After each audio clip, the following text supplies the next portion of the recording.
All right, good evening, everyone. We will get started. Pleased to have so many folks here tonight.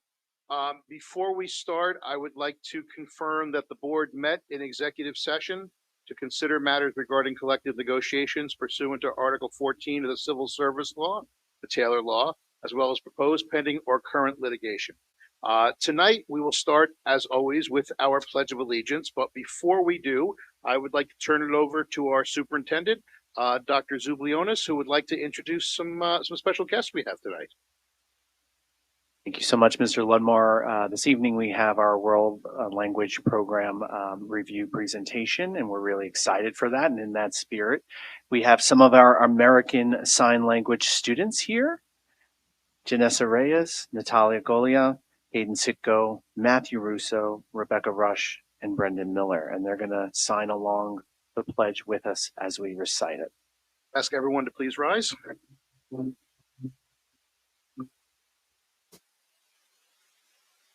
I pledge allegiance to the flag of the United States of America and to the republic for which it stands, one nation, under God, indivisible, with liberty and justice for all. Thank you.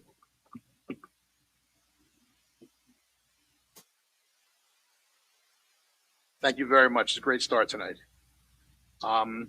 We would like to continue recognizing some of our students tonight with some student recognition. I will again turn it over to Dr. Zublionis.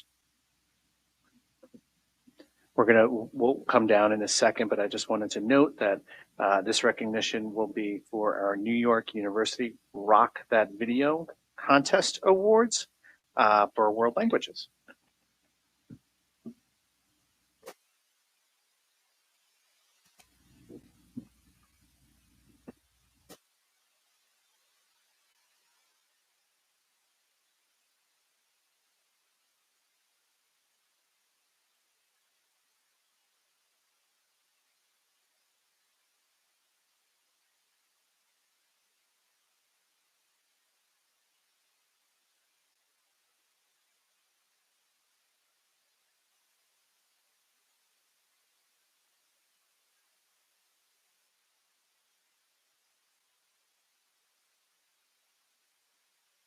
Okay. Glen Head and high school Mandarin language learners participated in the NYU Rock That Movie 2022 contest hosted by New York University. The theme for this year's movie creations was Connections. There were 30 schools across 7 states that participated in this competition. We are proud of our 5th grade students who won 2nd place in the elementary category with their original video titled Me and My New School, a story of a new student arriving from China and connecting with her new school in Glen Head. And I'm going to read those students' names. Abigail Grimshaw, Ryan Hollander, Luciana Gianola, Abigail C., Pearlie Yu, Sophia Adamo, and Alice Lynn. Would you please come up?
And we are proud of our high school students who won 1st place in the category of content and storytelling with their original movie titled Cross a River in the Same Boat. The movie features a touching story of tiding over the difficulties after graduation from college. And we're going to call those students up now. Nathaniel Brower, Julia Desario, Christopher Goslin, Gabriella Membrimbrin, Ruben Schoenig, Emily White, and Michael Yee.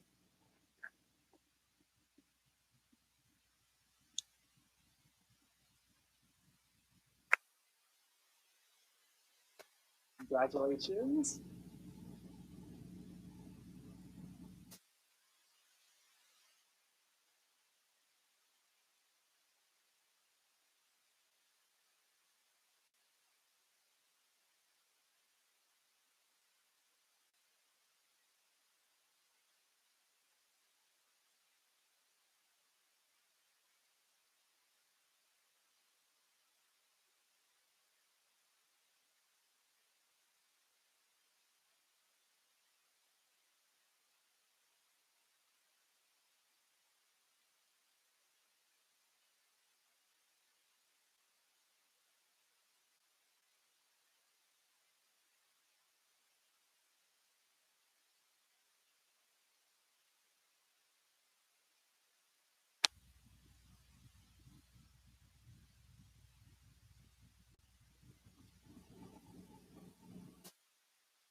Both groups of students work together after school to create the plot, write the script, and work on the performance with the help of their Mandarin teachers, Ms. Tracy Kai and Ms. Jingwen Kai.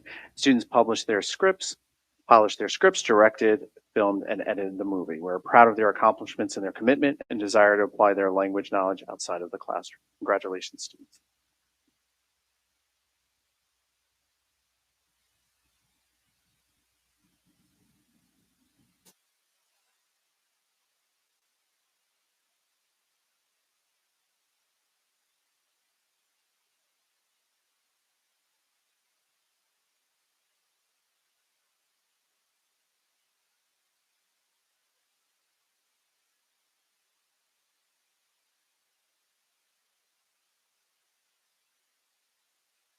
Okay, thank you. Thank you again. We will now move on to the approval of the minutes from our meeting from January 5th. Any trustees have any amendments or changes to the minutes? Okay, there being no changes, we will consider them adopted and official. And we'll move on to action item 5, which is the approval of budget transfers. Is there a motion? Thank you. And a second?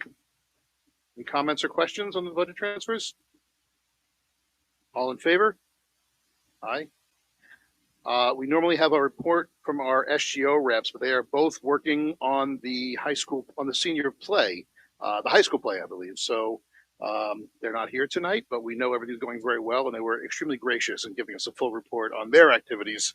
They couldn't be here, and it's always good to hear students so busy that they can't quite make our meetings. So good for them and good for our schools. And we will now move on to report number 7, which is from our superintendent, Dr. Zulianos.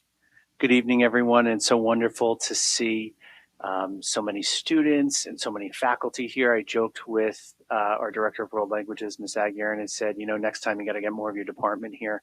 It's a real problem, but thank you all for being here and for the work you do every day. We're really looking forward to the presentation. I'm going to pick up where Mr. Ludmore left off, and that is with our senior play, which is right here in the Glenwood Landing Auditorium tomorrow night. At 7 p.m. and Saturday, the 21st at 7 p.m. And we're excited, as you know, or as you might not know, it's an original play that's written by a student, and actually Samantha, who's one of our SGO reps, had a lot to do with the production of it this year. So we're proud of them and look forward to it. And I also want to give a shout out to our Glenwood Landing custodial staff. I was here this morning for my regular meeting with Ms. Finder, the principal, and we ran into them, and they were talking about how they had to kind of like tear down and set up and go back and forth. And it was like no big deal. And really, like, their attitude and their spirit is just so encouraging and refreshing. And so I want to give a shout out to the Glenwood custodial staff and our full custodial staff for everything they do every day. So we're coming out of our budget preparation, pre-K planning, and negotiation hibernation, what I'm calling it. And I look forward to being out and being at games and being at school events again. There's kind of that winter doldrum period in administration, but right before and right after the break, we're really looking forward to tonight's meeting and some of the upcoming events. We have more budget boot camp meetings on January 24th at 7 p.m. in the middle school library, February 7th. same time, same place, 7 p.m. Middle School Library, and March 1st, which is an addition at Central Office at 9:30 a.m. In addition, we will start to have the presentation and reading of our budget line by line at our next Board of Education meeting on February 2nd, and then on the 16th of February, March 9th, and March 23rd, we'll continue with the line by line reading and finally the budget adoption in that final meeting. A lot of information. I do think this year's budget presentation will be different given the challenges that we're going through, and we look forward to some really thorough explanation of the work that Mr. Pappas, Dr. Smythe, and I have been doing to prepare. It is the draft budget that is presented to the board, and so there's a lot of feedback that it will still happen throughout that process, and we look forward to that. Dr. Smythe and I are planning our winter North Shore Journey sessions for students, parents, and teachers. And we learned a lot from our fall sessions. We're going to restructure and take some different approaches to get more feedback, to get more specific feedback. And we look forward to that. And we should be sending out information on that shortly. You should be hearing about that shortly. So this weekend we have the senior play. Next weekend we have the NS Maskers, Middle School Maskers, Little Mermaid production on Friday the 27th at 7 p.m. and on Saturday at 2 p.m. and 7 p.m. That's Saturday the 28th, and that will be in the high school theater. We're all really close, almost ready to go with our UPK. At Glen Head and Seacliff School. We also have some students who will be at the Glen Cove Y. We had a parent orientation this evening that Scope presented, and we've had several meetings with Scope and Ms. McCormick, the Seacliff principal, and Dr. Rufer, Glen Head principal, who are working in coordination with me and Dr. Smythe on this great, wonderful program, and we're really excited. We will be beginning on February 1st, and we'll have a Meet the Teacher event on January 31st at 9 a.m. We're really excited for that. And me and Ms. Newman and Dr. Smythe will definitely be there taking lots of pictures, but we're really excited to meet our littlest Vikings. And what's cool is that the way Ms. Miller has done this with the registration is that students are simultaneously registering for kindergarten when they register for pre-K.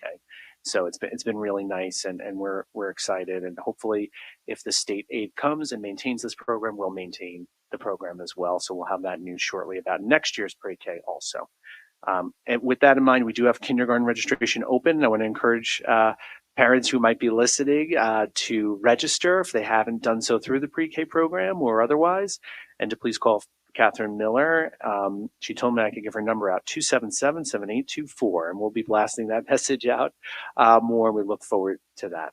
Just want a couple other notes on happenings in the district. There's been a lot of talk about the science of reading, a new approach to literacy, and taking into account more research, focusing on those early foundational stages of reading.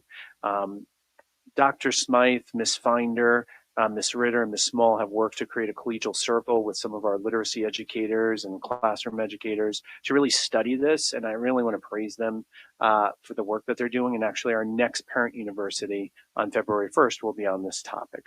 So thank you, Dr. Smythe, for your work, and our directors and teachers. Some exciting athletics this weekend. We have basketball, girls varsity and girls JV, both home on Friday. That's tomorrow night at 5:15 varsity and JV at 7 p.m. We also have JV boys winter track and girls winter track at St. Anthony's on Friday tomorrow night. And then on Saturday, we have boys basketball, JV and varsity. Those are away. And we have cheerleading, multiple schools competing at Massapequa High School, 3 p.m. on Saturday. We're excited about that. And JV's girl basketball away at St. John the Baptist. Finally, I want to end with just a note about midterms. I know our students will be taking midterms at the high school. Some students in the Regents classes at the middle school as well. And it's the first time. And I was talking to Mr. Contreras today. I also had my regular meeting with Mr. Contreras, and I was talking to Mr. Doherty about, we have some juniors who, haven't taken midterms, and it's something we're very sensitive to, something our teachers are sensitive to. We're aware of this kind of return of these expectations that existed pre-COVID. One of our social workers, Ms. Glickman, has been hosting stress workshops at the high school, and I actually ran into her today, and it was really great to see students taking advantage of that. So we're returning to normal, but also being sensitive of this the return and the stress that brings. So thank you all, and thanks for being here. Thanks, Dr. Z. Those Friday night basketball games have been electric. The students are absolutely full. It's almost standing room only, but the teams are good and it's a great way to spend a Friday night. Chris, if you don't mind, just because I know a lot of folks haven't necessarily been to a budget boot camp, and boot camp isn't necessarily something that people are jumping into. Can you just briefly tell folks what goes on at a budget boot camp to try to maybe encourage some people to attend because it's so valuable? Sure, and I'm going to be blasting out more messaging on this, probably including some of that information as well. We really go over the architecture of the budget. We go over the different components of the budget. We answer questions that folks who are in attendance might have. We also talk about unique pressures in any given year and some of the decisions that we need to make. We talk about the expense side of the budget versus the revenue side of the budget. And certainly that revenue side of the budget is where we've seen a lot of change over the last couple of years. So we go into questions on that and talk about, how that all fits together to arrive at the full budget amount, the tax levy, and the relationship between those two, what the tax levy truly means, and also what the budget means most importantly for our residents and our students. And that's really what we try to come to in the end point, that balance between the community support and the impact on our students. With that, we'll move on to our first item of regular business tonight, which is a report in student achievement and a review of the K through 12 World Language Program. And I will turn it over to Dr. Smythe. And Chris, do you want us to step down or not yet? Okay, sorry.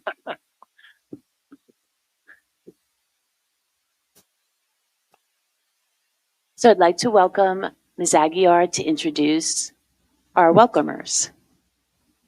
Oh, kids, if you can stand up, our greeters.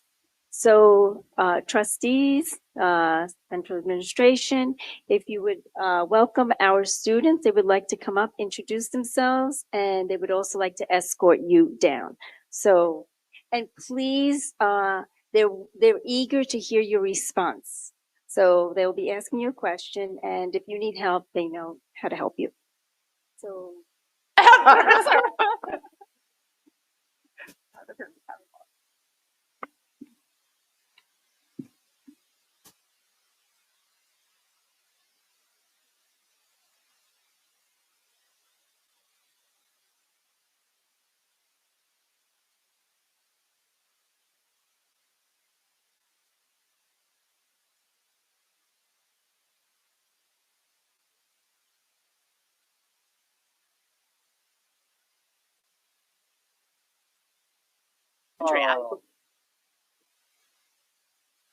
Crystal Ball.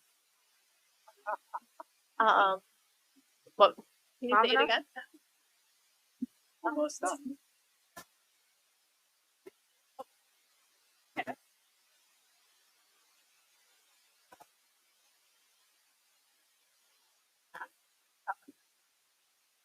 Oh. See, I do. Yeah, see, yeah. That's it.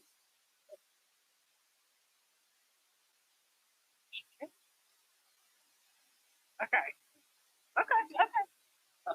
Sounds good. Thank you. Thank you so much. I can. Oh, good. Thank you.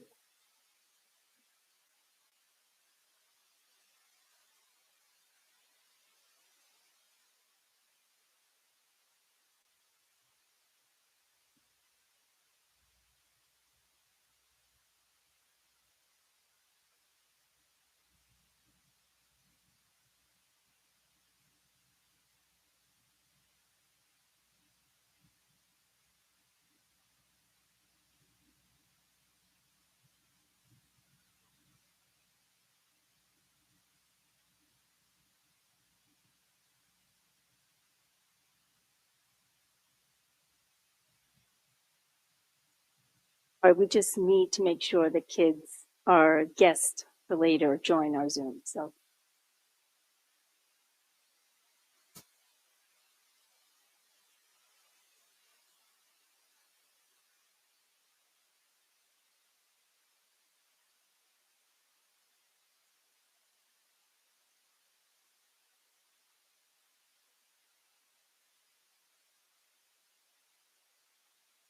Good evening, everyone. My name is Anna Aguirmedi. I'm the Director of World Languages and E&L. I want to take this opportunity to thank the Board of Education for inviting our department to engage in an internal review. This evening, we will present highlights, student achievement, and next steps.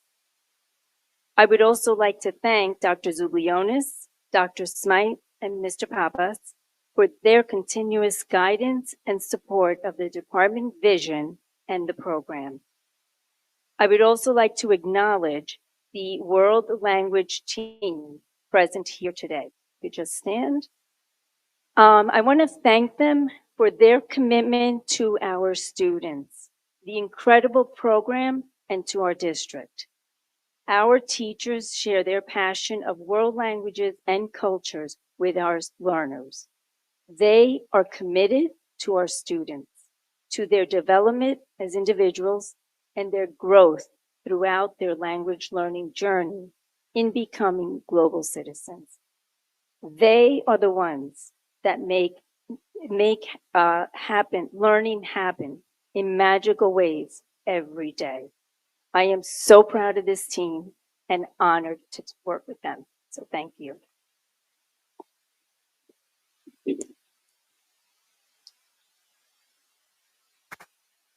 So tonight, I will be presenting an overview of the K-12 program. The work we have accomplished over the years has evolved, but what has been consistent is the focus on the district's values and what makes us us.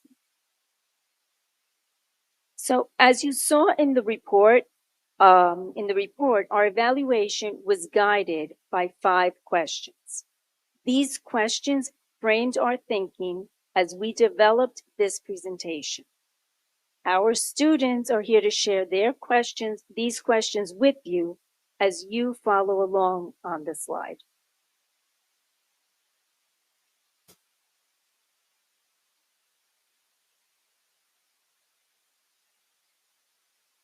E indica la investigación sobre los beneficios de aprender un idioma mundial, los enfoques de instrucción en los idiomas mundiales y el comienzo de un idioma mundial en la escuela primaria y cómo se alinea nuestro programa con la investigación.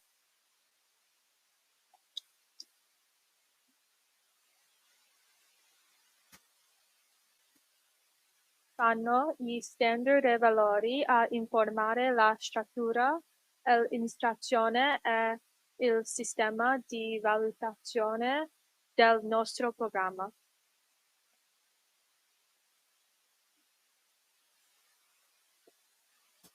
我们的语言项目对学生的参与感、洞察力和成就有什么影响？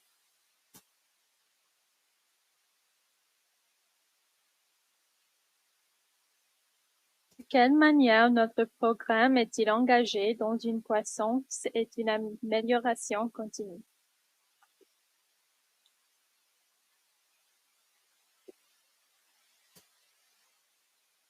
我们的语言项目最大的优势是什么？以及对我们的下一步规划有什么建议？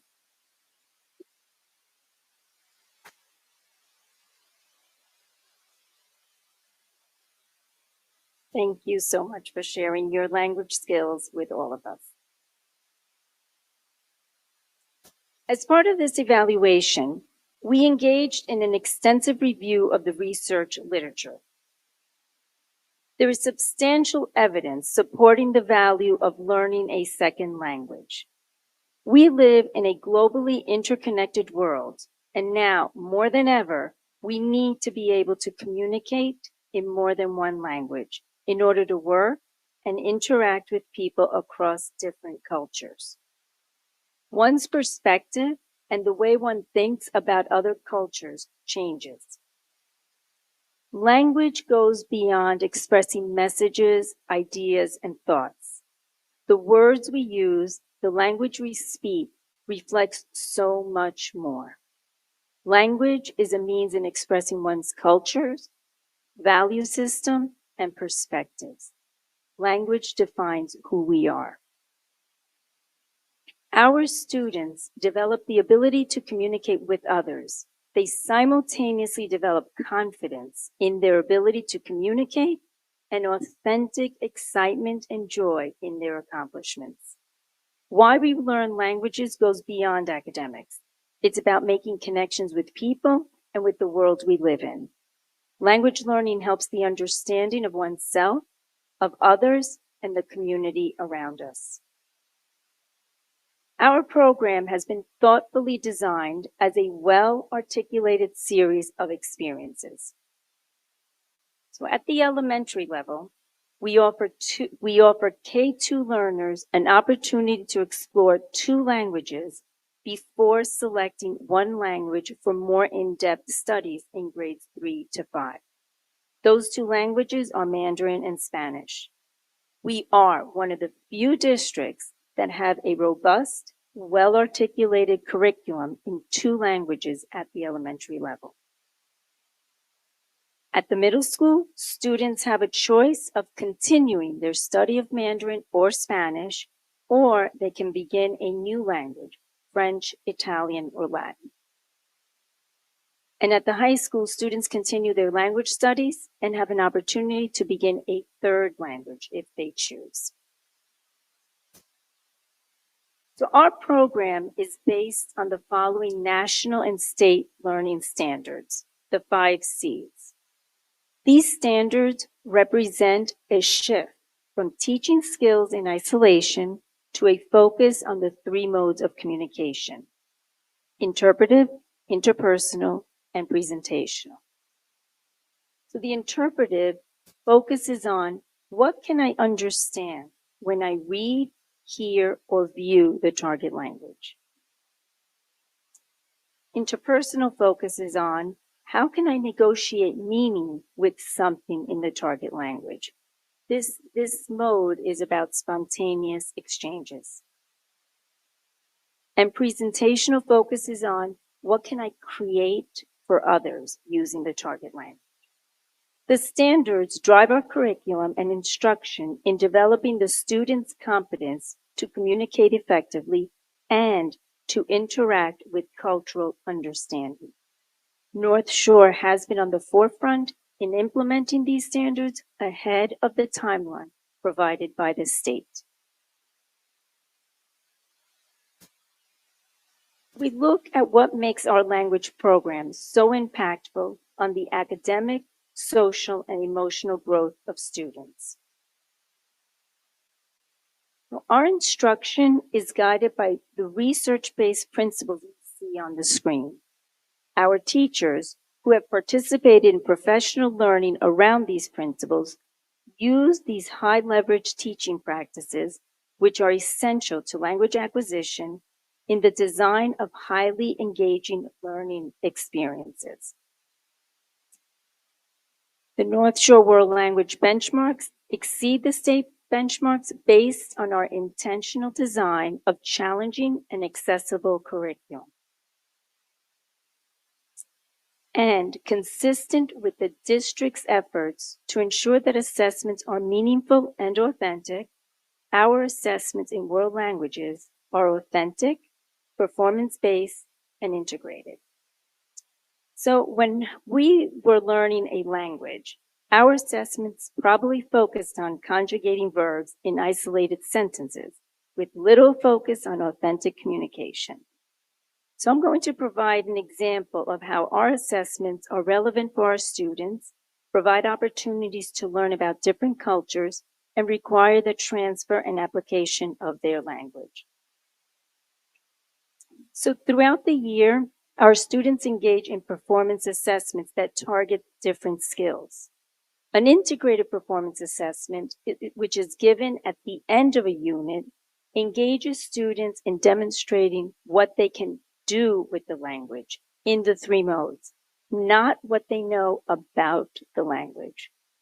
So for example, in an integrated performance assessment, the context might be that a new French boutique is opening in Glen Head, and our students are being asked for input about what clothes would make the store successful. Students might read an article about youth fashion or watch a video about what students wear for different occasions, or perhaps explore websites of French designers or watch videos about Fashion Week. Then with that information, they can engage in collaborative discussions about fashion. They then can create a video making recommendations about clothing, create a potential inventory and explain their choices, or write a letter talking about a specific designer and the influence that they have had in the fashion world, and then go and convince boutique owner to sell those clothes.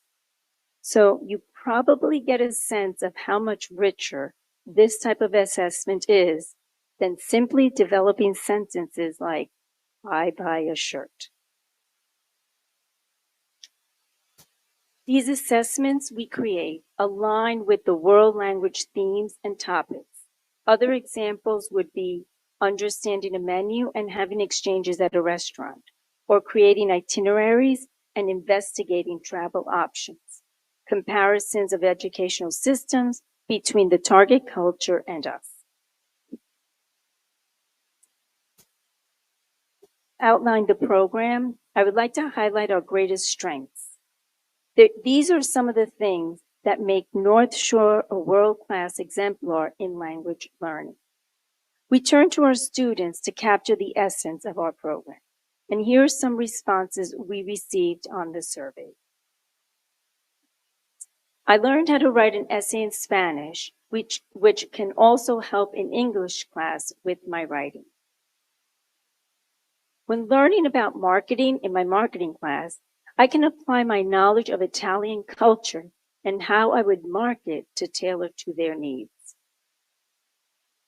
World language helped me understand previous historical events that I had learned in history class previously, but in greater detail, and looking at how those events have had more of a direct and personal impact on people to this day.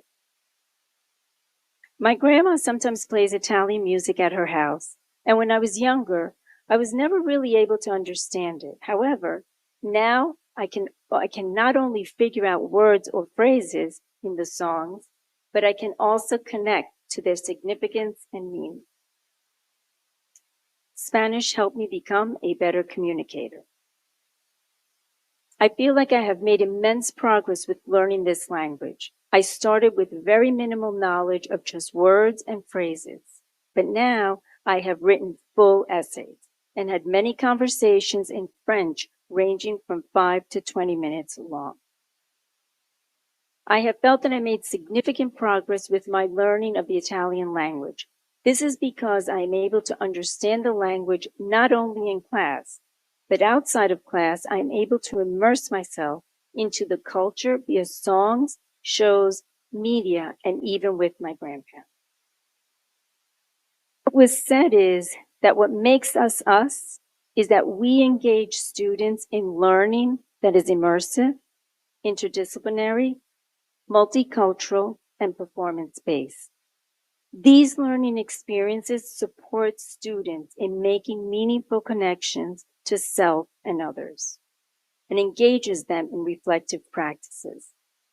The students not only learn a language, but language learning enriches their lives. It fosters social, emotional, and cognitive growth. In the following slides, I will share how our program achieves these outcomes. Here you will see some of the assured experiences in our program that engage our students and lead to deep and impactful learning. I would like to highlight two experiences: immersion in the language and self-reflection.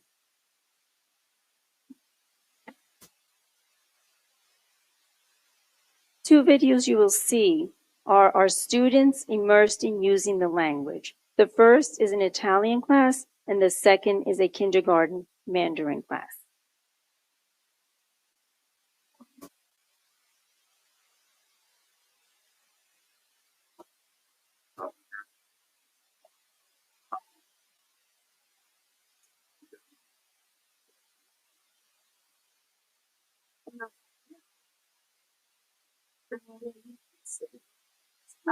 Quando voglio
Here's an example of one of the many tools our teachers use to encourage self-reflection. Students reflect on what they can do with the language. They think about the strategies that help them learn and something they would like to improve on.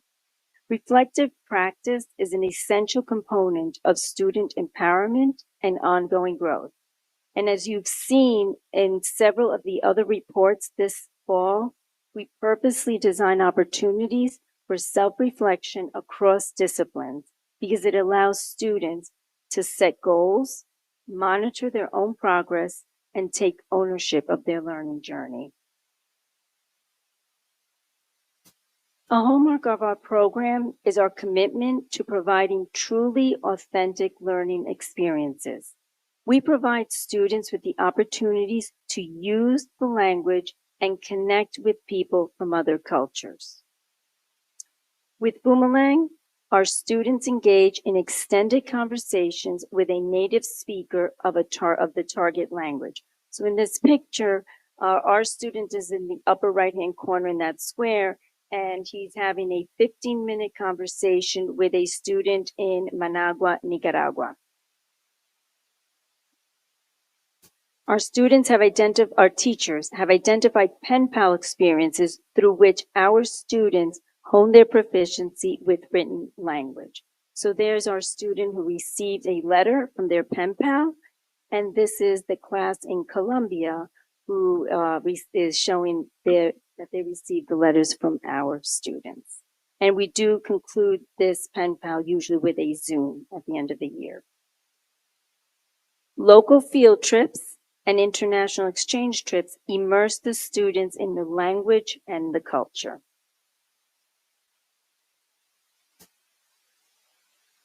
In addition to the assured experiences which we engage our students, we provide a wealth of opportunities for students to apply and further develop their language skills and understanding of culture. As a few examples, we have a variety of interest-based clubs in which students use language, such as a drama club in which students speak Mandarin as they put on a play. We also provide opportunities for students to engage in a variety of language competitions. At North Shore, we are pioneers in outdoor language learning. Mr. David Schultz, a Mandarin teacher at Seacliff School, will provide a brief description of his work. Hello, everybody. Thank you for giving me the opportunity to speak to you all. So I just want to share some of my observations in implementing a full-time elementary school at Seacliff outdoor language learning program, maybe the country's first. What I'm sharing today is what I observed, and it's not so much the research, but there's a lot of research, mainly from Scandinavia, that supports these observations and have guided my outdoor learning experiences. And I have published a paper full of this research in an academic journal that you all are welcome to see. And I can provide you a link to that. It will be shared, yes. it was shared already. Thank you. And so I just, first of all, just about what I've observed about student engagement and student learning in this experience is, first of all, it's common knowledge and proved by research that kids are happier and healthier outside. And I've definitely noticed that it's the adventure of it, which I think is also an important ingredient in learning, which is often overlooked indoors, is that there's so much adventure and fun that we have. And then in general, the fresh air, the sunshine, the blue sky, and the experience of being out of doors, I think is also healthier for them, especially when the majority of their time not outside interacting with their peers is spent in front of screens. So I think and that's one of the reasons why it lends itself so well to language learning in my subject, is because language learning is all about interaction and communication. And when kids are direct face-to-face, they're using the language to communicate, which is the ultimate goal of the language. And it also stimulates their brain. And then it's also deeper, more meaningful, and fun learning. And I want to give a perfect example that illustrates this, that happened to me actually last week, or in the beginning of this week, which was I was teaching the kindergartners the words for animals. And when I went to bird, I kept saying, 小鸟, 小鸟, which means bird. And I kept saying, 小鸟, 小鸟, and I had a bird little prop that I had. And one of the students said, oh, a bird. And it was just perfect. It was so serendipitous. It was right behind us. And there was a beautiful bird sitting right behind me on the fence behind me. And I just thought how in most language programs, they emphasize comprehensible input, which is actually allowing the students to see the object that they're learning to name. And instead of doing that, I think about how they say a picture is worth 1,000 words. And I was saying, when you have it in real life, the real authentic experience of the object, it must be worth 1,000,000 words. And so I feel like that also reflects their engagement and how stimulating it is. And then I also, complementary to this observation, is that when they're inside, students are much more focused on their inner, what's going on in their mind, which is often what they're doing after school or what they watched on TV last night. But when they're outside, they're more open to the sensory experiences and the input that I'm delivering in the class. And then finally, I think that the teacher and the students activate the SBOs together when they're outside, including innovation. Like you can see all this innovation that I have to do, like how am I going to present all the materials, everything that I need to teach, the textbooks, everything, how do I convert it outside? It all was just a huge creative project that continues to develop. And I just think that teachers should be models for learning. And I think that this is what happens when we're outside together, because I'm modeling the SBOs, the commitment, the problem solving, and innovation. So thank you very much for giving me this opportunity. And also I want to thank everybody for supporting this program, because it is very new and innovative. So thank you. 谢谢.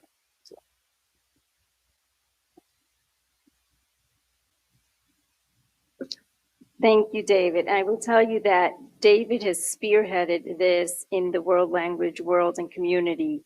And he has many followers out there seeking his advice in how to do what he does.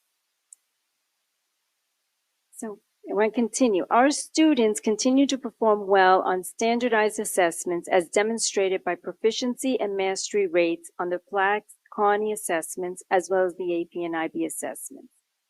Our students engage in and perform well in various competitions. As you saw tonight, we recognized winners from the NYU Rock That Video competition.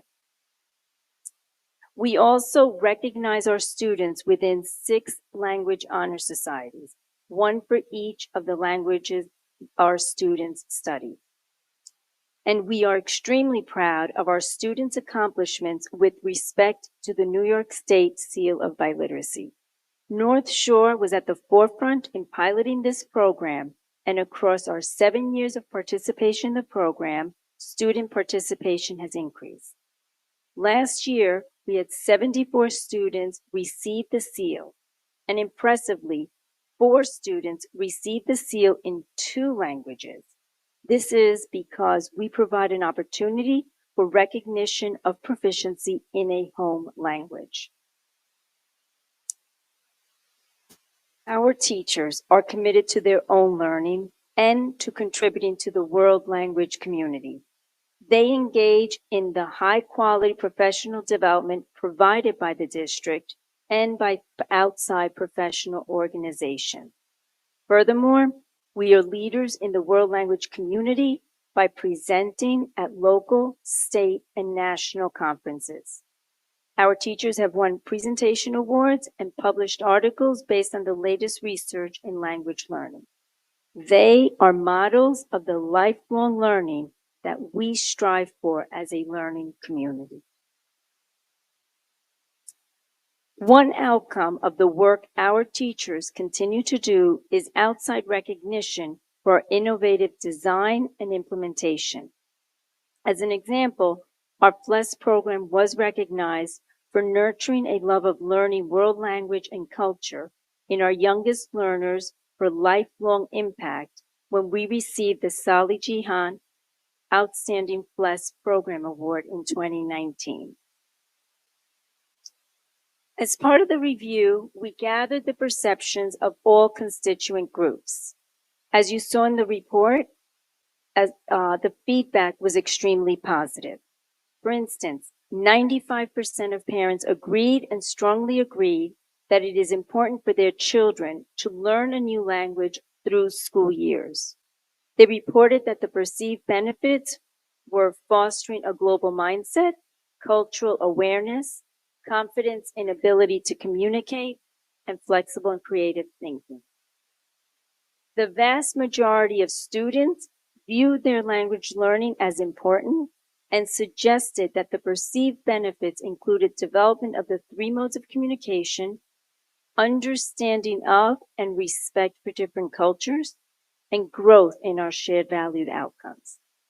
The students also expressed their appreciation of how they grew as language learners across their journey from the elementary schools through high school.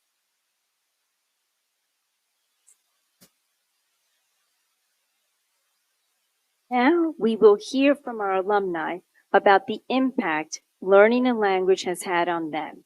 We are excited to hear from our graduates and appreciate their willingness to join us at this evening. Elliot, I hope this works.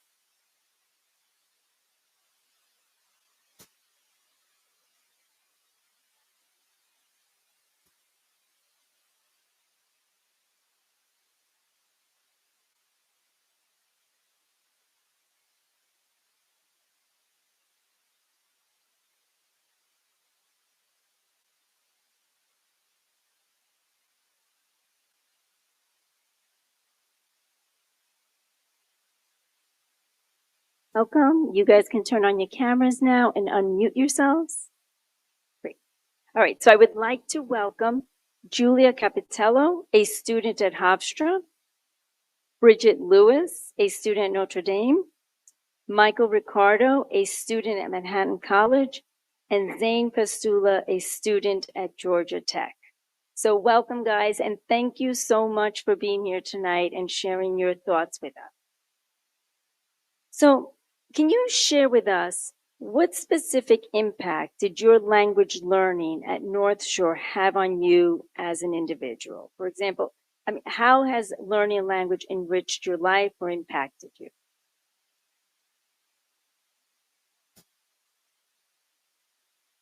Bridget, you can start, or Julia. So again, thank you for the introduction, Ms. Aguiar Mady. Again, I'm Bridget Lewis. I'm a student at the University of Notre Dame studying computer science, but I still feel like I am using the skills that I learned in the North Shore language program in my life today. In the classroom, we were really focusing on active learning and active participation, not just learning vocab and repeating it, but having these discussions about important topics that really help us derive more content out of it. These conversations about art and music and literature through the lens of these various cultures help teach students really important communication skills where they are able to engage with other cultures and understand other cultures. And that is such an important skill for for students no matter where they continue in life after they graduate, whether they go to college or work or wherever their life takes them. Those communication skills will always be valuable to them. And that is a tenet, I think, that was so important to the North Shore Language Program and has helped me in my life at college, certainly. Thank you so much, Bridget. Next, does Julia want to speak? I think we have a Sure. Hi, I'm Julia Capitelli. I am at Hofstra University, and I'm studying journalism. So I think for me, the impact that the Italian program at North Shore had on my life really translates a little bit more into my personal life post high school. I totally agree with what Bridget said in terms of developing those communication skills, being able to understand other people and other cultures, and it becomes really critical in terms of becoming just a global citizen with a more open mindset and even giving you the tools to handle things like conflict mediation. So I agree with that. But for me personally, it really gave me more of a look into my own heritage, which I didn't really pay any attention to beforehand. It just wasn't something that I was thinking about. And so it gave me a bigger insight into that. And just getting into looking at some Italian pop culture for me has been just a fun activity. And I don't have to worry about things like, are there subtitles or is there an English translation? Because I can just translate on the fly. So that's like sort of a more fun aspect to it that also connects to learning about the culture and being involved in that other culture. Thank you so much. Michael? Thank you for the introduction. As Bridget said, and Julia as well, I think learning about cultures across the world especially helped diversify myself. I go to Manhattan College, as Ms. Aguiar said. I study business analytics and applied mathematics, and I've met a lot of a very diverse community here at Manhattan College. My roommate is from India, actually, and although I didn't study Indian as a language, just the appreciation for other cultures. I studied Mandarin specifically in high school. It really helped broaden my own horizons to get interested in other cultures. And beyond that, Mandarin being, I think a lot of people consider one of the harder languages to learn, it helped with my problem solving skills in the classroom as well. One of my favorite terms used throughout my high school curriculum was the term circumlocution that they used in Mandarin class. It's kind of like deriving from different characters and radicals of the meaning, even if you don't know what it means, because sometimes IB tests and other tests can be really difficult. And although it's not exactly the same, but I carry that over to college in my own problem solving skills. Thank you so much, Michael. Zane? Yes, thank you again, Ms. Aguiar-Mady. I am currently enrolled at Georgia Tech. I graduated from North Shore about 2 years ago. I am majoring in aerospace engineering, but I'm also minoring in Spanish, believe it or not. So one of the things that North Shore has maybe realized is how powerful of a tool learning world languages are because of its spontaneous nature. It's not like math or English, which, you take out a piece of paper, you start writing your ideas down on. This is something you can start, speaking on the fly. You can take a piece of paper and pen and just start writing. And that's one of the reasons why I'm actually minoring in Spanish. But also to diversify, the potential careers that I might have later on, because I want to go into the airlines eventually. And, having this knowledge of Spanish enables me to be based in, Spain, South America, the Caribbean, who knows. But I also think another important aspect is just being able to connect with people that live thousands of miles away by speaking the language just creates such a genuine connection, adds this whole other layer of substance to those connections. And I believe that networking is such an important aspect of life, and, being able to connect with these people with your language is just priceless. And like how the others mentioned, the appreciation of cultures around the world. I went to Greece and Egypt in the last year, and just it gave me a deeper understanding of their languages and their cultures and their customs. And so I would like to thank North Shore again for stimulating my interest in Spanish, and I hope to see all of you in person again sometime soon. Thank you so much. I want to thank all of you for giving of your time on this evening. They're ready to either start the spring semester or already have started the spring semester. So to, be on standby tonight and share your thoughts with us is really appreciated. So thank you so much. And you can go back to your studies.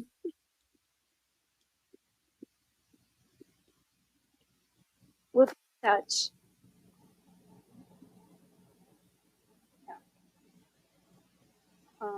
We do have two brief videos here from graduates who could not join us tonight. Sarah Ryan, a student at Lemoyne College, and Sarah Rush, a student at Fairfield University. Good evening. My name is Sarah Ryan, and I am a North Shore alum from the class of 2020. I was lucky enough to graduate North Shore High School, having been a part of the Foreign Exchange Program, Foreign Language Honor Society, as well as with my seal of biliteracy in Spanish. I truly had no idea that a 2-week school trip to Spain and something as simple as going to Spanish class 40 minutes a day would soon become a big part of where I am today. I am forever thankful for the incredible teachers and programs responsible for helping me explore the Spanish language. I am now a second semester junior in college, pursuing a bachelor's in Spanish language and literature with a concentration in TESOL, also commonly known as ESL, education, at Lemoyne College in Syracuse, New York. This past semester, I had the amazing opportunity to return to Spain, but this time for 4 months, to further my studies in the language and experience the culture firsthand. My ability to speak another language has already done nothing short of opening my eyes to a whole new world of connections with new people and new places. I can only hope that the North Shore's Language Department will continue to keep inspiring and teaching other students the importance of learning foreign languages like it has for me. Thank you.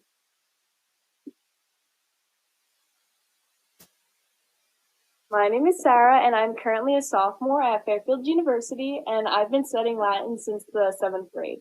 And Latin has given me sort of this foundational toolbox that I've been able to take with me through all of my courses, whether it be in high school or in college. So right now, I'm a public health major with a minor in sociology, so I'm able to take a lot of science classes and a lot of humanities. So whether it be my anatomy and physiology class or chemistry, my Latin studies have given me this upper hand when it comes to memorizing and understanding all of that fancy medical terminology, because a lot of it is derived from Latin.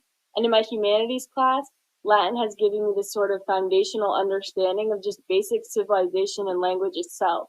Not to mention, it really comes in handy when traveling and I have to experience new language and new cultures, because Latin is the root of so many languages. It's crazy. And in all, I'm just so thankful to have had the opportunity to learn this language that many people consider dead, but I see it radiate through all different ways.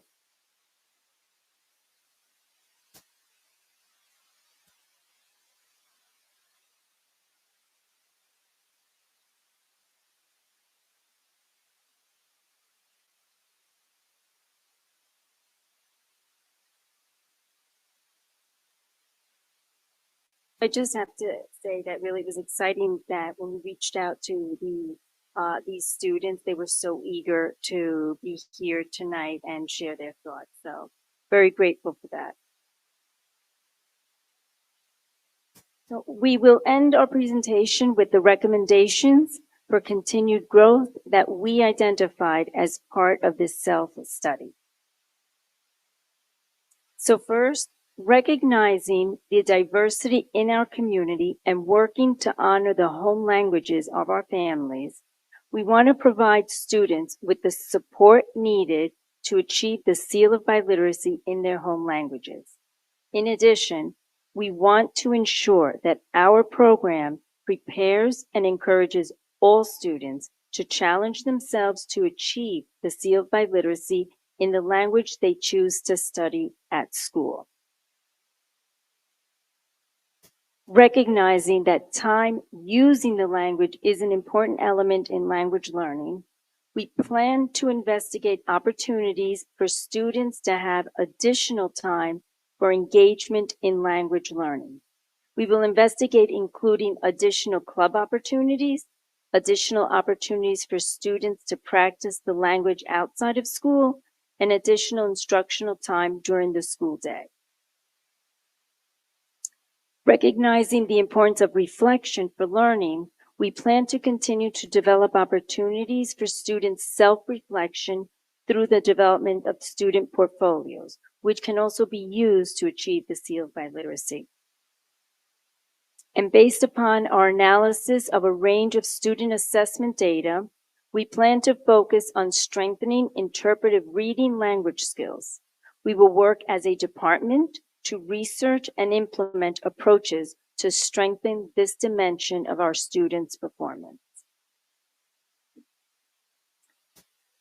As we conclude our presentation, I would like to thank the educators who are responsible for nurturing the love of language learning and cultures in our students. Thank you again to our world language teachers who are here tonight.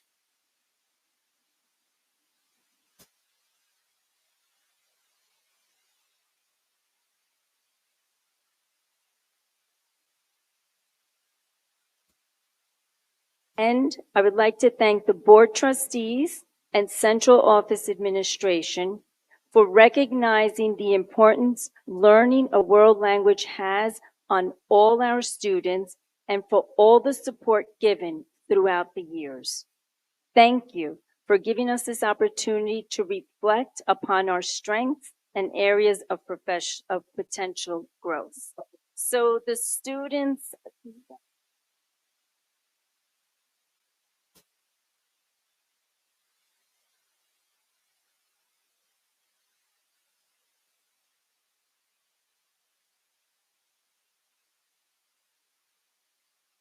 a small token for the gratitude of all the support plant that would, nurture and grow as we do our students.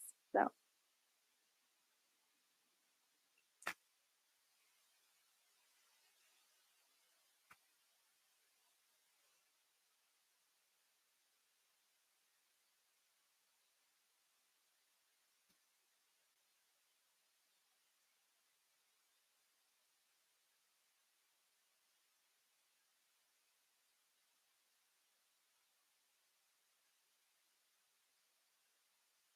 To our students.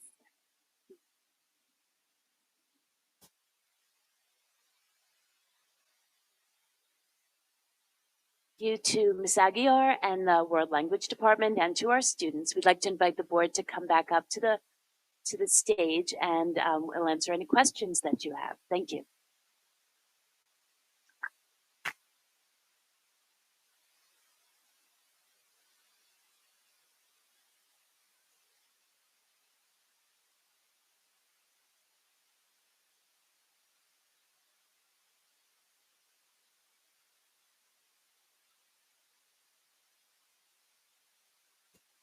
Ms. Aguirre, thank you so much. While the trustees are assembling here, I just have to tell you, so I think I'm in business and I do international business, and I have suppliers in France and customers in South and Central America, and my wife and I a couple months ago traveled to Sicily, and so these languages are part of my either recent or daily experience. And your students who came and spoke at the beginning, it's not just that they had the words right, but the accents were spot on, as if I was speaking to a native speaker. And that is certainly one of the true tests of an effective program. That it's not just learning what to do, but the art of it as well. So it just struck me, and I wanted to mention it. So thank you to the teachers who are here tonight. We recognize obviously the work you do, and this is on you. So thank you so much.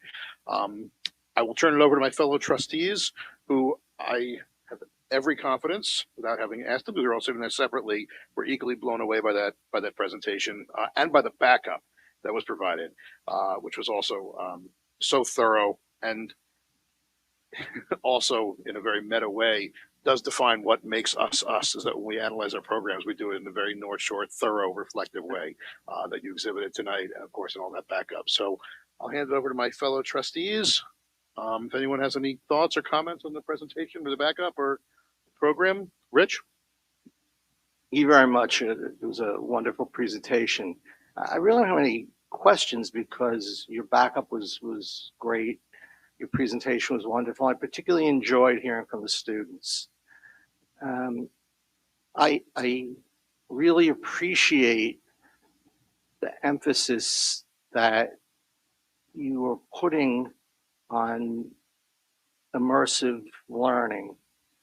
I know many years ago when I was in school, it wasn't that way. And although I took 4 years of foreign language, I didn't really feel like I got a lot out of it. And I can tell you from my own children's experience, I usually don't like to talk personally, but I got to say, they got a tremendous amount out of it, and particularly my youngest son, who never took foreign language outside of the high school or to the school district, I should say. We don't have, he took Italian here. Although my grandparents came here from Italy and my parents spoke Italian, my son never heard any Italian at home because I don't speak a word of it, nor does my wife. But he developed such a fluency that he was selected his first year out of college to go on a national tour in Italy for Italian American students. And he went, they paid for his trip, and they were just amazed at how at ease he was and how fluid he was with the language. And it was just an experience he'll never forget. And I attribute that to the work that was done here. So thank you. So much, Trustee Gabati. Other trustees? Can't really see both sides. So anyone just start speaking? Maria? Sure. I'm always the one you call on when you're not sure who to call I'm on. looking right? at Rich because he just finished speaking. And He does that because he knows I always find something to say, but it's not hard tonight. This was such an impressive presentation. I thank you all so much, and what a mark of the incredible influence that this place has had on those students, that they were willing to come back, to take time out of their college careers to do this. I think that's an incredible testament to all of you, Dr. Smythe and all the staff. Very exciting. I wanted to point out that this is the printed version of the backup data. I am really wowed by it and very grateful for it. I wanted to call out just again, I also don't have a lot of questions about it, but wanted to call out my appreciation for some of the things you've mentioned.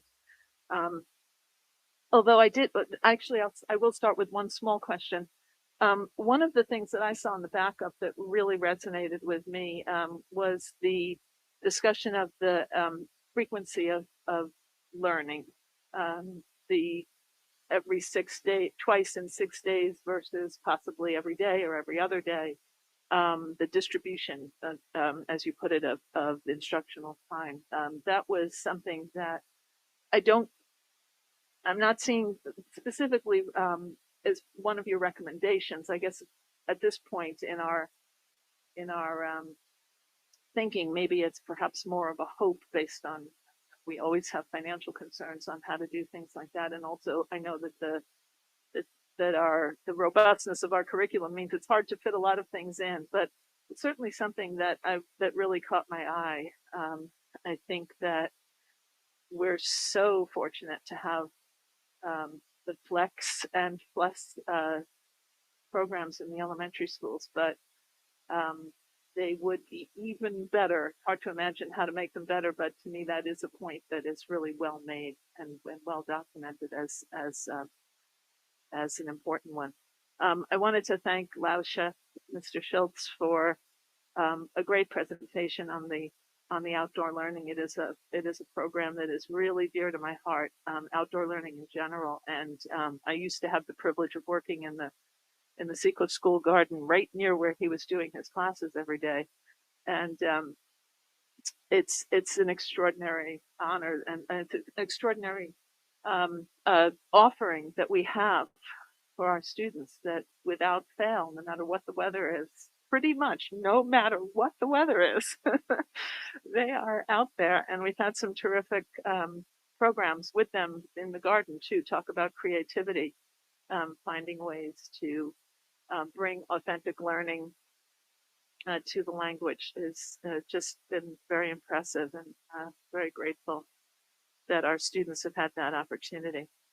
I was also really struck by your mention, Ms. Aguiar-Mady, of the seal of biliteracy recognizing home languages as well as school-based studies. That's feels like a great way to recognize a population, that skill set that might not otherwise be noticed.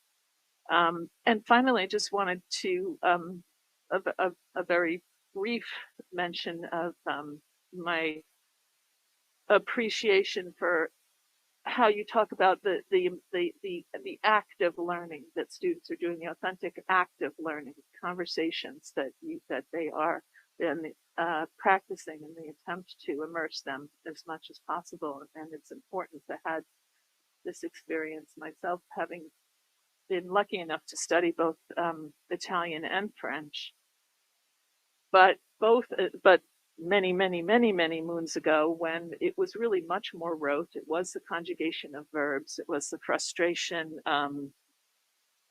even in these incredibly beautiful languages. I found French very frustrating because I remember coming home complaining to my parents that there were more exceptions than rules on the conjugation of the verbs. But I did my studying. I was good at my tests. I did well. But all these years later, and not that long, even after high school and college, I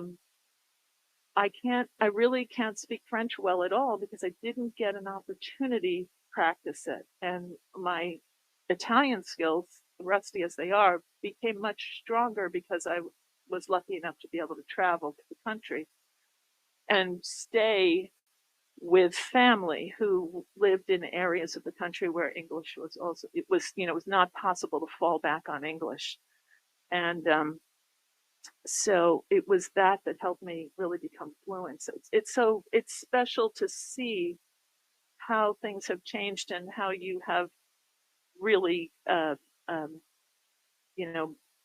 improved the learning in such a way that your students can come up here and rattle off, even whether they're reading or not, with such fluency and expertise. And just long-winded as I often am, but very, very grateful. Thanks for a terrific program. Thank you. We'll go in order. Like I say this every week at every meeting, but these presentations are unbelievable. And like, kudos to you, Carol, and all the directors. You incredibly innovative presentations in a very North Shore way. And I always go home thinking, like, I hope people are watching this, because I feel so proud to be an alumni, to be on the board, to have my daughter go to school here. When I see what is going on, I mean, I hope there's a way that we can sort of like push this information out, maybe in like small, quick videos, because the love that the directors and teachers and students have for what's going on in the classroom is like heartwarming. It's really wonderful. So thank you. So I have a bunch of questions, a bunch of comments. I want to start with David's presentation. And I'm just curious, were you doing outdoor learning before the pandemic, or was this born out of the pandemic?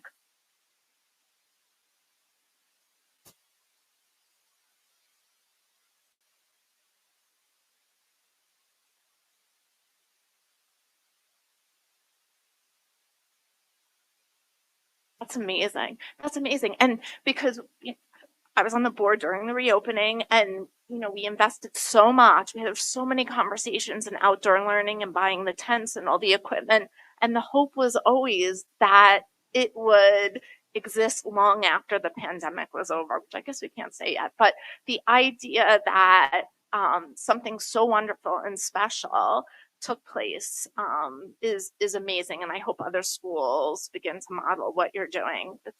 That's really impressive. And the fact that you had it published, and I've spoken about this before, is what we need to be doing, because there are incredible progressive ideas happening within our schools, but we want them to multiply in other places. So the idea that you're able to disseminate that, I think is, gosh, that's what we want. So thank you. So I'm really interested in language exemptions, and I know that you provided all the backup information. There are many students who have IEPs or 504s, right, who choose not to take a language. And obviously it's a very individual decision. And I think there are a lot of amazing reasons why students should receive exemptions. It frees up their time to remediate other issues. And I know I sent a question. We don't really have any data on to help inform parents to make that decision. And I think moving forward, if we could collect some data on not just what languages students with IEPs are taking, but how they're doing in those languages is important, because there is research on some languages are better for certain disabilities, right? Where something like Spanish is a better option for a child who has dyslexia than French because the letter sounds are more predictable. But also in looking at other disabilities, like it made me wonder, something like if somebody has autism or is struggling with social pragmatic issues, are they going to do better with a language like Latin? So if we had some in-house data on that and we were able to provide some type of resource for parents, not only to determine whether an exemption is appropriate, but what language to pick if they don't want the exemption, I think that could be really, really helpful. And I know there are lots of reasons when you answered the question, which was fascinating, with this data warehouse doesn't include the world language data. I mean, it was really interesting to get that, but I think it's worthwhile. And that's and all of this is why I think it's so important that we have American Sign Language. And I'm so happy that it seems like the program has grown over the years, because it allows students who might not be successful or struggle in the more traditional languages be able to take ASL. So it was so great to see them today. The other thing that I thought was interesting, and I never really occurred to me before today, and I think also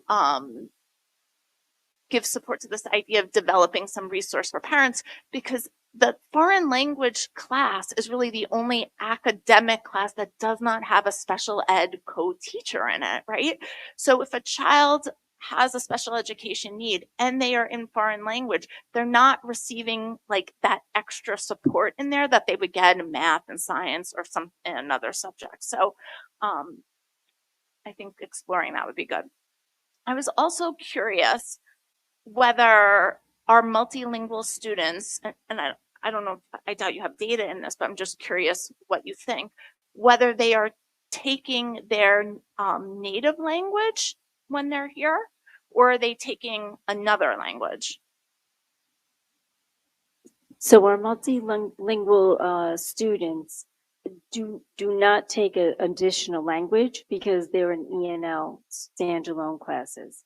So until they reach a level of proficiency in English, they don't go into another language. However, we do have at the high school the heritage Spanish, so we do put them in there, and it benefits them because that is a class that works on their literacy skills. So we're building their literacy skills, and we actually align that curriculum. Mr. Burgos worked on that. We're aligning the curriculum of heritage with the English class. So if they're doing certain things like argumentative essays in English class, they're doing it in that class as well. So that's but other than that, they don't enroll in another language. I know, that's interesting. I had no idea. And I just also wanted to thank you, because I know you're very involved in supporting the multilingual students and their families, and you provided all that response to me today. And I wanted to thank you for doing that. And I'm sure a lot of that goes unrecognized. So thank you. Thank you. Excuse me, there's one other comment I'd like to make after everybody else gets a turn. May I have another opportunity? If Sure. you don't mind waiting. Absolutely, that's fine. If we're going down the line, I will go next. I didn't plan on saying it before, but the length and the density of the report was really impressive. We are this is the fourth of our student achievement reports that we're doing, but we also, at the beginning of every year, for those who are watching, and of course, Ms. Aguirre, you know this well, that every year we conduct a critical analysis of our instructional program, and this year we are going to be looking at this. So this is a perfect stepping stone into that later. So the data gave me so much to think about that I'm just going to put out some things that occurred to me, not for discussing now, but just as we progress throughout the year on this. The comparative data to other districts, some of which in our area are much larger than us, with the exception of one school that's more than twice our size. We offer more different languages, and we're one of only two in the whole, I guess it was the quadrant with those 12 that selected, that offer it in kindergarten. So I think one of the things that I would like to know more about is what the benefits are of starting in kindergarten as we go forward. Not now, but as we progress through further analysis throughout the year. And of course, I guess for a school our size, the question of the breadth of that offering is something that I think we'll be looking at. The enrollment numbers you gave were so interesting. It's hard to draw too much from 3 years, especially when at least two of them had so much interruption. But the fulcrum towards Mandarin is really impressive. Look at the percentage of the overall students who are in each class, and that are studying each of the languages, and the angle of the slope of the curve is going in a different direction for Mandarin than it is for all the rest. I thought that was really telling. And I'm not sure what the chicken and what the egg is there, because we obviously had so much more in our program that we put into that since the initial introduction of it, when it was just that first kindergarten class. You didn't need 1 through 12 because they were just that first cohort. But now that it's throughout the program and integrated with our curriculum in an interdisciplinary way, but also through our advanced studies program, it's interesting to see students taking us up on that opportunity in larger numbers. So those are the things I was looking at.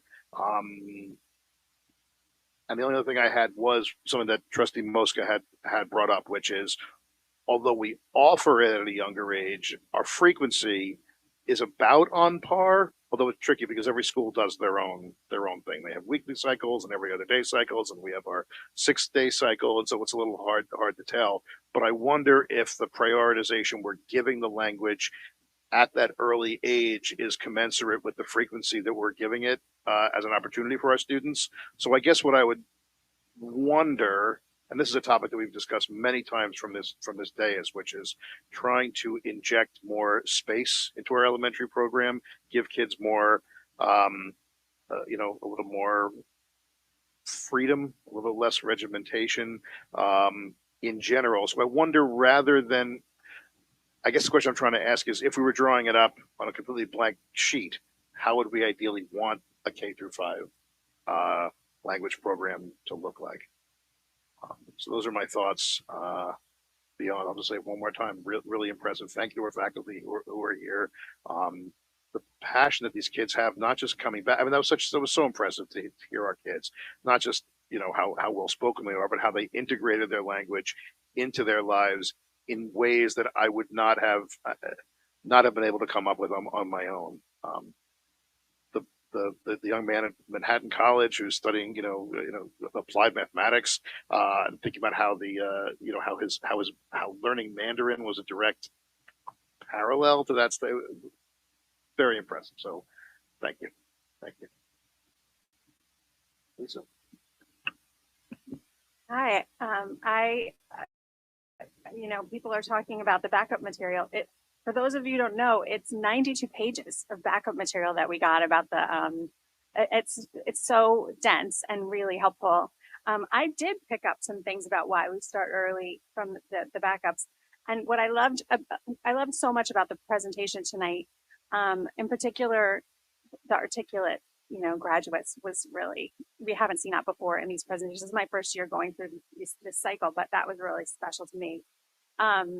And I loved hearing you say what makes us us, because it's something that Dr. Z started early on, and it's something I think about often. And I do think that the language program, how special it is, how early it starts, which is evidence-based, having to do with the plasticity of the kids' minds, and proven that the earlier exposure does lead to better fluency later. This was all like evidence-based stuff that you presented us. I think that, and also the density of the offerings, the diversity of the offerings. It's unique to us on Long Island, which is a highly competitive landscape of excellent schools districts.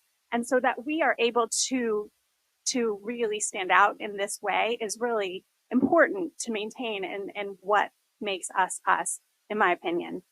I was struck, by something having to do with the students with IEPs picking Latin. I have a special place in my heart for Latin, so I'm always, I see that it's a small sliver of the pie in terms of who's selecting it. But when you look at that segment of the population that they are picking it, what I don't know from the backup material, and I apologize, I didn't ask this in advance, is are they really succeeding, right? Like, do we have metric against how the kids are doing who take it?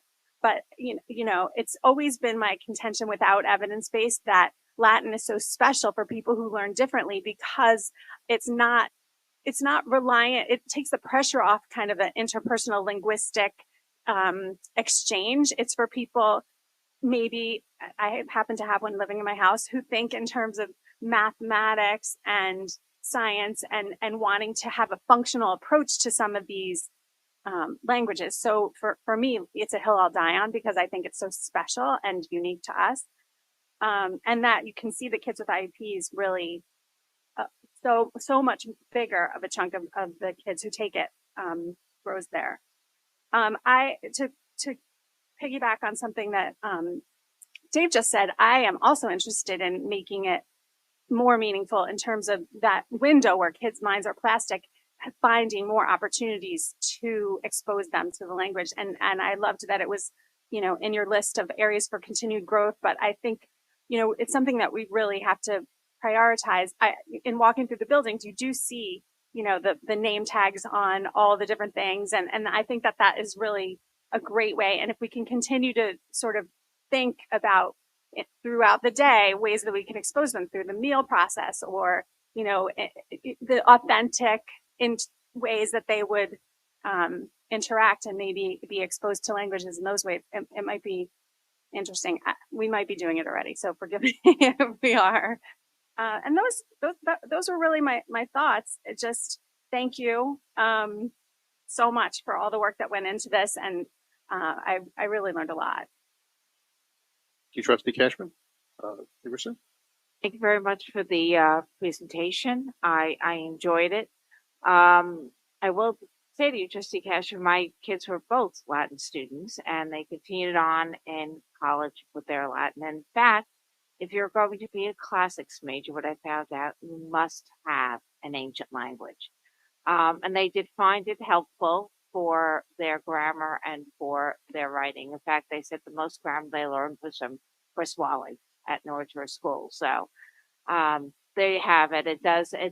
People do think it's dead, but it does have a place, and it does function. And they also have found picking up other languages easier because of the Latin base. But my question was really, I have a couple of questions. One, and forgive me, I'm having some trouble with the backup material, opening it up.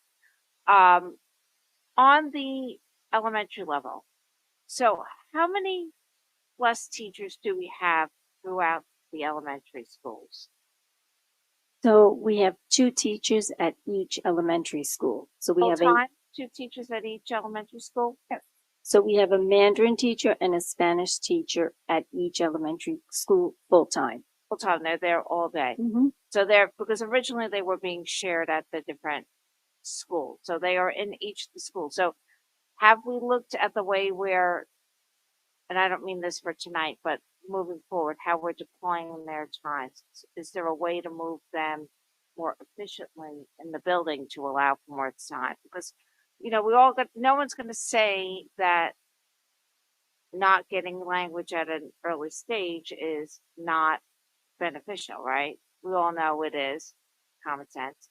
But I don't think that having teachers 30 minutes a day, twice a 6-day cycle is the way to really instruct students in foreign language at a young age. If you go to China, they get English every single day, right? They go to the middle school, they go to the high school, they get their foreign language every single day.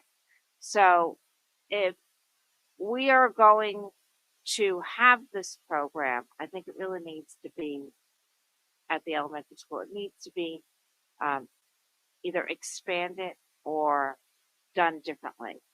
And I know you're looking at that, and that's part of the conversation we're having, because we do have budgetary constraints, and 6 additional teachers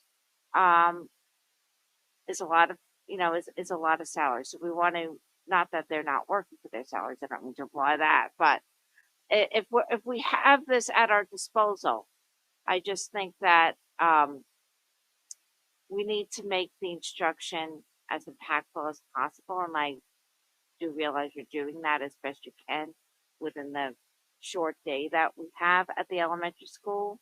But I think if we're going to continue this program, we need to do it in a way that increases the exposure time for these students.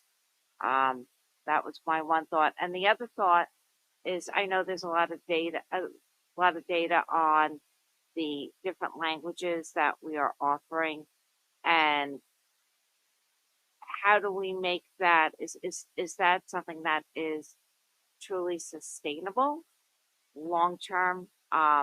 There's given the numbers and the enrollment per classes, that's something we have to be aware of and looking at. How do we accommodate those students? Maybe there's another way to accommodate students than just like we've gotten the college classes, the dual enrollment classes. Is there another way to accommodate that? Because we may need greater efficiencies. And while we're on the college level, one of the areas where I think we have always struggled, whether it's AP or IB, is the AP exam and the IB exam and the number of students who are invested in it. And in some of the languages, I know, like in Latin, they co-seat the AP students, IB students with Latin students that are not taking AP and IB, and they have additional work outside of those students. Is there a way that we can encourage students, especially since we're now starting them at a younger age, more students to enroll in an AP, IB class that would increase their proficiency and fluency for whatever their next steps in life are? I mean, I know just that you now are reading, like Cicero and Latin. You're reading substantive text in the language. So that will, how do we increase the interest in going, to the very ultimate level in their language experiences? And those are just some thoughts as we continue on looking at, how we deliver, how do we engage students in foreign language. Trustee Mosca, I haven't forgotten you, but I think, Carol, did I see you say you or Chris? Yeah, I just wanted to respond to a few things. Ms. Aguiar's already started looking at an analysis of a way to increase contact time potentially without adding additional staff. So that's one thing we're investigating. And in terms of the languages, we're definitely looking at all aspects of the program and trying to maintain what we have without, with the financial constraints that are here. there are ways to increase contact time that are not in the school day, right? So like the summer program, and are we doing that or? Did worked with Ms. Aguirre-Mady this summer to have both Mandarin and Spanish, and that also helped us address that issue of like fifth to sixth grade and the switch. So it was really helpful, well attended. But I know there's some like frequency, like looking at how it might evolve as you go from K to 5. There are different models that Right. So as you both said, I've been researching and looking at different models. Where is the increase? Is the increase K2? Is it 3-5? Is it K5? And just, planning it all out and, with further conversation.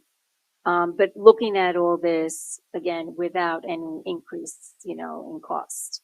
So increasing the program, but not increasing the expense. I did want to add on, all the directors, and then we will share this data, have done that analysis for each of their departments, did a lot of work. We've had a lot of conversations. So, I think looking at like maximizing, what we can do with what we have is we've looked at program wide. So we'll share that. And also, as far as continuing to the upper levels, we are seeing an increase in students choosing to challenge themselves. I think they're building up that confidence and carrying their studies to the very end, senior year. So we have seen an increase in students' retention in the upper levels. And in Spanish, for example, most students are challenging themselves and taking the HL. It used to be we had 2 kids taking HL and everyone was taking SL. And I think last year we had singletons, like 3 or 4 that opted for SL, and everyone else chose to challenge themselves. So we are, encouraging, and I see the confidence in the students building to want to take that challenge. Thank you. Maria? Thanks. It's just a small postscript, especially since Trustee Cashman and Trustee Russo spoke about Latin. I regretted that I hadn't mentioned. I thought about it. I wanted to bring up as well. I was, in fact, also Ms. Rush. I was so sorry about the technical glitch that cut her off, because it was fascinating to hear her talk about how Latin really has had a very direct benefit in her studies of medical terminology, and I think in the sciences in general, there are so many great connections that probably, as the deeper you get into it, the more having that, as she called it, her foundational toolkit, it must be super helpful. And it was one, and to me, it seemed like that's an opportunity maybe to expand enrollment, to make sure that kids who are going in certain directions are aware that that particular language might be of benefit in the long run. Also tying into a piece of information that I had not been aware of, that you mentioned that in high school there is an opportunity to begin a third language, and it strikes me that Latin might be particularly amenable to being a third language, because you're not necessarily looking for proficiency in speaking it, but having it in your toolkit would be quite valuable. So thank you. Appreciate being able to do a PS. Thank you. Thank you. Sorry, Chris and I are speaking without words, which we absolutely can't do. But I want to thank my fellow trustees. I want to thank the presenters, and of course the faculty who were here, and of course the kids who came and helped us, and very unnecessary but very much appreciated gifts. That was beautiful. Thank you. And we will move on to public comment, but I certainly want to say thank you again for coming. And while everyone is welcome to stay, certainly we recognize it's not getting any earlier, so everyone is also welcome to head home as well. Thank you. Sorry, And everyone thank you except again for this opportunity. Thank you so much.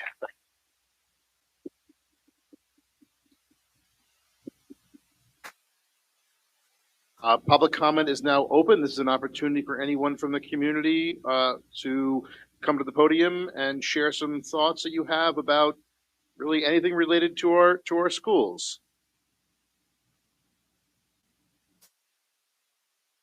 If there's anyone here for public comment, I will transition to folks. I'll Give it an extra second. Does anyone just, I guess, raise your hand? Let me know you want to. I don't see any hands. All right, we're going to close public comment. And again, thank you all. We will now move on to the action portion of our agenda. And I'll take a motion on action 10, which are various personnel items. Is there a motion? Thank you, Rich. Thank you, Marianne. Second, Chris. A tenure in there. Yep. Yep. I was going to ask if there's any comments or questions. Right. I just want to congratulate. Yeah, we all And on her grant and her obtaining tenure. absolutely. Nina Becker has Excuse me. has been with us for a while. Has filled many roles. Is embedded in the community. And as I said to her on the way in, we haven't voted yet, so I'm not going to preemptively congratulate. But she's here. Yeah, I think I know where this is going. This vote. So we want to congratulate you and welcome you on a official permanent basis to the district, which you've been such a great part of for so many years. So are there other questions on personnel before we take a vote? I just have to add my voice because I had the good luck to work with Nina briefly for 6 months, again in the garden, where she made a huge difference, really important, huge difference, helping bring in special ed students that have benefited so much from the experience. And it's been a pleasure for me to get to know you. So good to see you here tonight. Very exciting. Great. Any other comments or? All right, we'll call the vote. All in favor of the personnel items? All right, it's official. Congratulations. Congratulations, Nina. And we will now move on to action 11, which is the approval of a side letter agreement between the Board of Ed and the NISFA. Any comments or questions? We are glad this was I'll speak personally. I was glad this was something that wasn't quite ready to be finalized last meeting, but we were able to proceed as an organization on the contingency of this, and I'm glad it was able to be worked out. Appreciation to NISFA and to the administration for coming up with something that works well, that I am ready to vote yes on. I will call the vote. All in favor? Aye. Thank you very much. Action 12, acceptance of a donation from the North Shore High School PTO. Motion? And a second? Thank you. This is from the North Shore High School PTO to the high school class of 2024, which is a little over a year and a half away, suddenly, of a sizable donation of $6,100, which was, of course, much appreciated. I will call the vote. All in favor? Good, thank you. Number 13, approval of spring 2023 community ed instructors. Is there a motion? Second? Comments or questions? It looks like a great program. There are certain names that we've been approving, and I've been approving for years. Most of these folks are from our community, helping our community. This is important, and we have to do this, of course. But this is not big bucks here. These are people who are volunteering their time for modest fees to be able to help our community with things that are range from the fun to the more mundane. Is that a fair way to say? But I think everyone in the community who does get mailed this brochure should take a very thorough look and try to avail themselves of one of these opportunities. It's the best deal in town. So with that, I will. Any other questions or comments? Did I jump ahead? All in favor of approving these instructors? Aye. Thank you. Action 14, which is the approval of 3 contracts. Is there a motion? And I heard a second as well. Any comments or questions? I have some comments. Yeah. First of all, I just want to thank the administrative team for going above and beyond to set up this UPK program. As we've spoken about, this was not easy, and it was a very big ask, and it was not something that they had to devote their time to. So I greatly, greatly appreciate that you did this. And I really believe that this is going to be part of your legacy, bringing more education to a community, to children who might not have otherwise received preschool experience. So I greatly, greatly thank you. Thank you, Andrea. No, I think Yeah, I think that I think I described it as someone that, you know, the first trip in the sled down the snowy hill is always a little tricky. But now we have our sleigh run. So hopefully we'll be able to continue to get funds from the state to be able to keep throwing kids down the hill. And it should be noted that there's real evidence that preschool produces like really successful outcomes, right? Like college rates and a decrease in behavioral problems, and you know it gives parents the ability to stay in the workforce. The cost of pre-K is so high. I couldn't believe it. I looked it up the other day. Some of the local programs are over 10 grand. It's unbelievable. The common conversation that I had when folks were asking, are we doing it or doing it? And that's, if you live, you know, on the North Shore of Nassau County, you know that that's common. Oh, I think we're going to look back and it'll be funny to think one day that we didn't have a pre-K. So thank you so much. I want to share the thanks to the administration. It was a lift. It was a lift, and here at the finish line, I'm impressed that you guys were able to pull it off with the same fidelity that we apply to all of our programs. So, looking forward to it. You watch these achievement reports, right? And I guess because I went to school here, like to me, the growth that these programs have had over 20 and 30 years, like the foreign language program looks different than when I went there, and the science program looks different. And the idea is this first year, the pre-K is going to look so different than if we're lucky enough. I know it's not a guarantee, you know, 10 years from now and 20 years from now, these programs are just going to grow and get better and better. And it's just so exciting to be at the beginning of something. Very excited to meet our youngest Vikings in a couple of weeks. That's great. Any other comments before we approve? Nothing about the group of West Islip? All in favor? Aye. Action 15, approval of three special education agreements. Is there a motion? And I heard a second as well. Any comments or questions? All in favor? Aye. We'll now turn it over to board committee reports. It's been a while since we did this. We want to get a nice thorough report, but we also want to, we'll keep it moving as well. Anyone want to go first? I'll start with wellness. Go for it. Lisa's not here, so she provided some notes to me as well. Wellness committee continues to discuss wellness.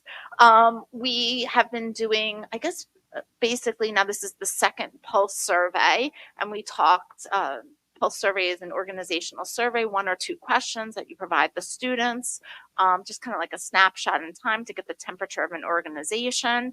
And we talked a little bit about what to do with that data once we get it, and sharing it with the students so that the students feel that when they answer these surveys, they get some findings from it, and that they realize that something is happening with that data. Also, and I know we got an email about it the other day, and I saw it's on the website. Alan Levin is doing the local seafood initiative, which is really, I mean, this is just amazing. We're going to be the first school in New York State to serve fish on the menu. I mean, it's amazing.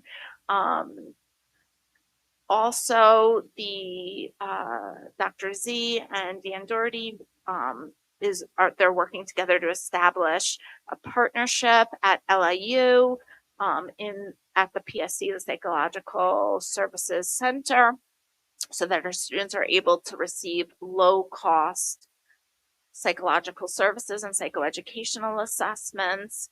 It's close. And their fees actually start at like $5, which is amazing and will help during this mental health shortage.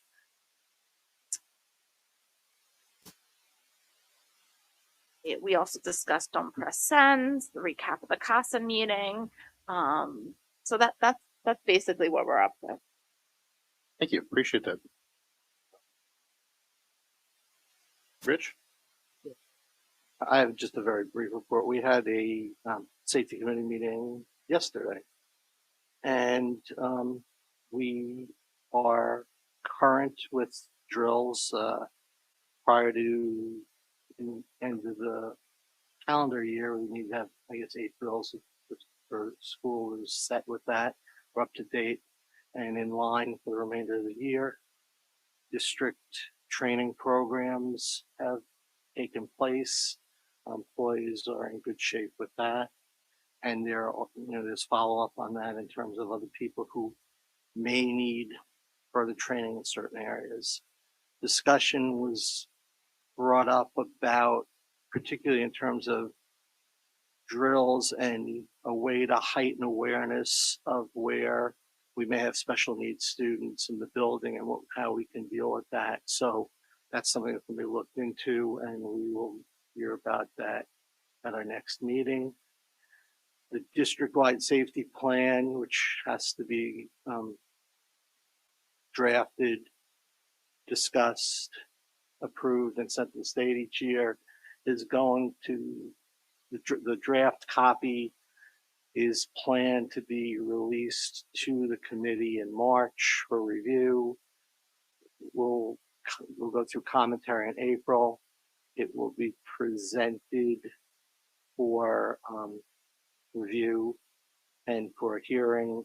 Most likely, we usually do it in July and vote for approval in September. So we're in line with that. And I'm probably forgetting something or more than something, but that's the crux of what we did. Thank you, Rich. Go for it, please. So there was some interest at the athletic advisory committee about the sign. We have SED approval. There has to be a topographical survey done, which is in the process, and some design work before the sign could be installed. So we're moving forward. Don't have a timeline yet, but we're closer than we were. We're getting there. Closer than we were. We're getting there. The work for the first phase of phase 2 of the bond project continues. We hope to have the libraries and the STEAM rooms online in the elementary schools around February, and the high school library completed in March. Unfortunately, the front entrance for that work was not scheduled to be completed until the summer, so that work will continue. So we don't have an update on that work. We have done a lot of work for the lighting on the energy performance contract, and we are already realizing some savings on the energy performance contract. The testing and balancing continues. We are using the new vent work for the in the high school and the middle school for heating that will eventually supply air conditioning over the summer. So it is installed, it is working, and it is being used somewhat for some additional heating. The softball field at the middle school is largely completed. We are having some issues with the top of the hill with some overflows, and that is being addressed. And that is most of the big projects that people are looking at. You'll see that some work continues at the middle school as well on nights and weekends. And hopefully by next fall we'll have all the work done. Knock wood. Great report. Thank you. Maria? Can do LAC. Sure. So I think this is this happened after the last report. So the LAC hosted a breakfast for the committee and the Board of Ed with a couple of our local legislators back in December. That was at the last minute, unfortunately not fully attended, but we had great conversations with both Jake Blumenkrantz and Chuck Levine, and I'm sorry, Josh. Josh Laffin. I said, and Josh Laffizan. Yes. How did I forget Josh? Okay, thank you, Dave. Very helpful ideas were floated, both during and after. Our next big push will be for the community legislative night, hoping that will be in the month of March. Getting it in earlier than last year is our big hope. We're laying groundwork for that as we speak.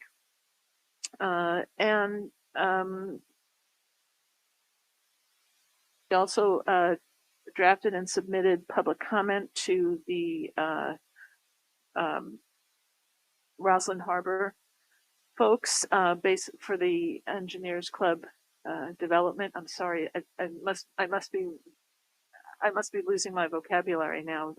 Too many other languages swirling around in my head. That was submitted, and I sent copies to everyone on the board. If you didn't get it, let me know. I'll resend. That was a great effort under some pressure by two of our. Can I mention who did that? Sure. Yeah. So that was a great effort by. I'm so I think it was sorry, James Versacchi and Brian Handley. Handley, sorry, and James really pulled it together at the end. It was terrific. And I will, in our next report, not only be much more articulate, but I will have updates on every other subcommittee of LAC. But everybody's chugging along. Great. Yeah, I'm just going to add one thing as your loyal assistant for LAC. That a week ago, about 10 or 11 days ago, we engaged in our first lobbying day, where our district lobbyist DHC. That's what they accompanied Maria, James Versacchi, who's the chair of our LAC committee, Dr. Z, and myself up to Albany, where we met with our new state senator-elect Jack Martins and our Assemblyman Chuck Levine. We ran into some, Ed Ra, who's a former representative of ours, and the way the lines come and go, months in the future, who knows? And as well as folks from the Education Committee, the Environmental Committee, both from the Assembly side and the Senate side, and it was a very, very productive day. Back and forth to Albany is a trip, but it was enjoyable for me, and I think we advocated very well for North Shore and our unique circumstance in light of the LIPA settlement, which is the primary focus of the day. So that was a little add-on to LAC. Are there other committees that we didn't cover? Yeah, please. The fastest update ever for policy committee, which is, I think we're going to be able to have a first read on some adjustments to our local election process related. Our lawyers gave us some feedback to put us in compliance with state law. So we are just kind of perfecting that. And I think first read next meeting, is that the hope, I think? So, Yeah. yes, yeah. So there's a couple policies that it touches on, and we are continuing to try and move ahead. Turns out no policy is kind of easy to change. For those who are curious, our entire policy is online from the district website. It's in 10 different segments, and you don't have to read it all at once. Take it little piece by piece, but it is interesting.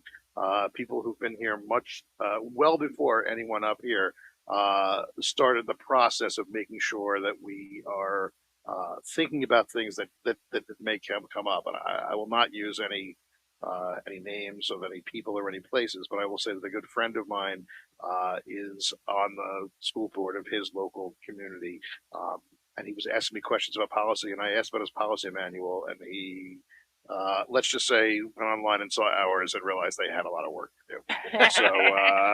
So it's thorough, it's good, and it does need constant revision. So I appreciate that committee, as well as all the committees. Did we skip any, or we cover them all?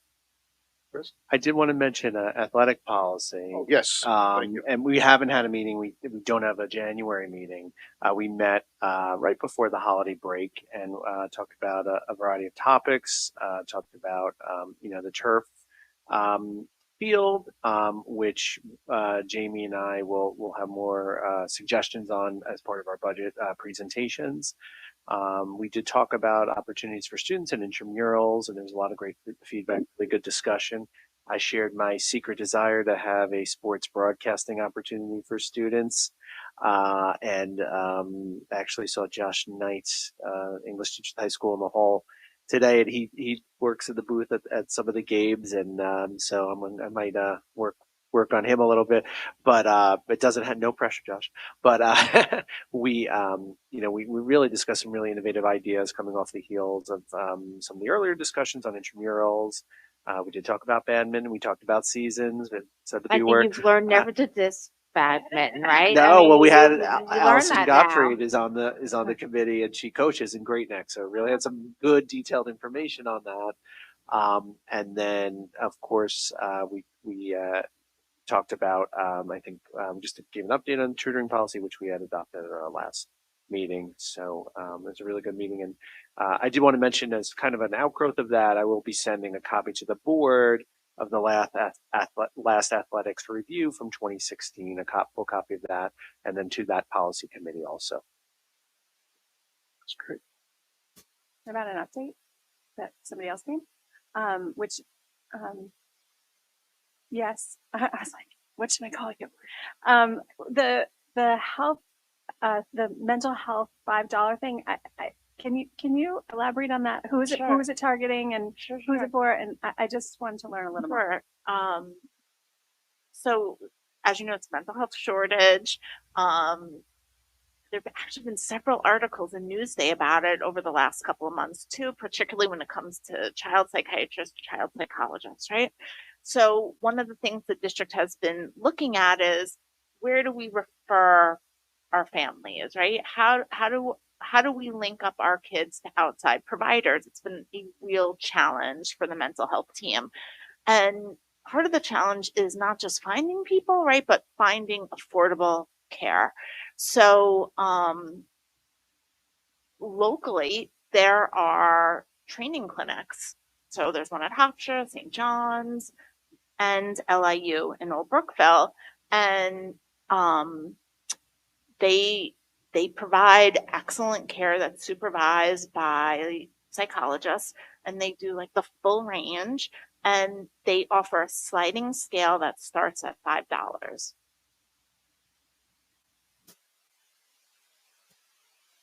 Great follow-up. Other committee reports? Okay, thanks again to the trustees. We'll move on to unfinished business. Please. I want to thank Dr. Smythe for the information regarding the IB training. I'm curious, there are a couple of trainings that are occurring out of state, two in Florida, one in Colorado. Do we know how many days the teachers will be out to attend that training? I can get you that information. That was one of the things I had asked. So I'd be curious about that.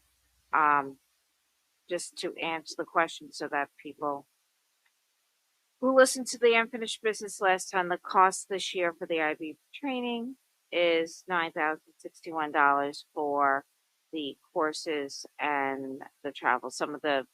Most of the courses are not out of state, so obviously there are no travel costs associated with that. And thank you for the information. You other unfinished business? Please, Rich. In terms of the ones that are out of state, I know like the FLIBS program, was that selected because it's the only one offered, or because it was deemed as the best one offered? Dr. Titone, when she did the research, looked for ones that would be least expensive, but sometimes they were only offered, out of state, based on the curriculum needs and the changes that were occurring. So we continue to look for the most efficient opportunities. And just another follow-up question, because obviously the way we've done professional training has changed with the pandemic. Are there more online opportunities for IB that for training than there were before. I think one of these is virtual. Two of these are virtual. Are we finding more opportunities, and what are the quality? What's the quality of that virtual training? There are more virtual opportunities. I think now that the pandemic is over, there's actually a movement a little bit away from that, unfortunately. In speaking to Dr. Titone before she left, she did say the quality of the virtual ones that the teachers had attended was good. So we'll continue to look for virtual, which obviously is less expensive. But it also has to be good quality. A quick question, Carol. What is a round table in the context of a training session? It's a little different than an initial training. It's usually an opportunity for a group of the teachers to get together, share best practices, sometimes look at assessment data, look at trends, make improvements. So it's a more of a collegial sharing where the teachers learn from each other more than training from an expert. That's actually, that part is very low cost. It's kind of for being a member of IB in that case is a lower cost option.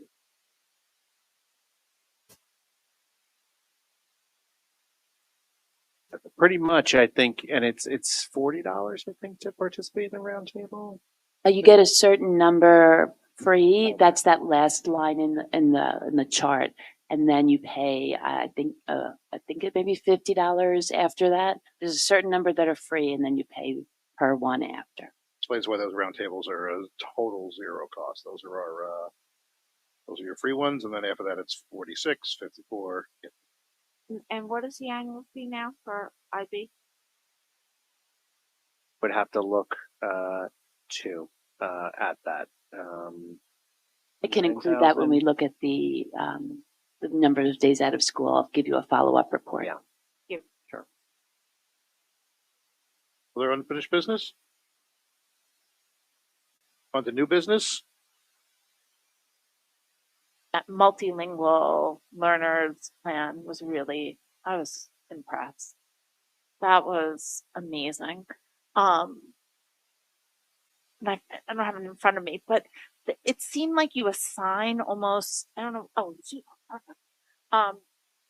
Yeah, the ENL contact. I'm curious, who is that? What is that, like an advisor, a mentor? It's usually the ENL teacher assigned to the student. Almost like a caseload teacher approach. You know? Oh, that was my question, whether these students are getting a case manager. So they are. Yeah. And so they're getting a different case manager in each school.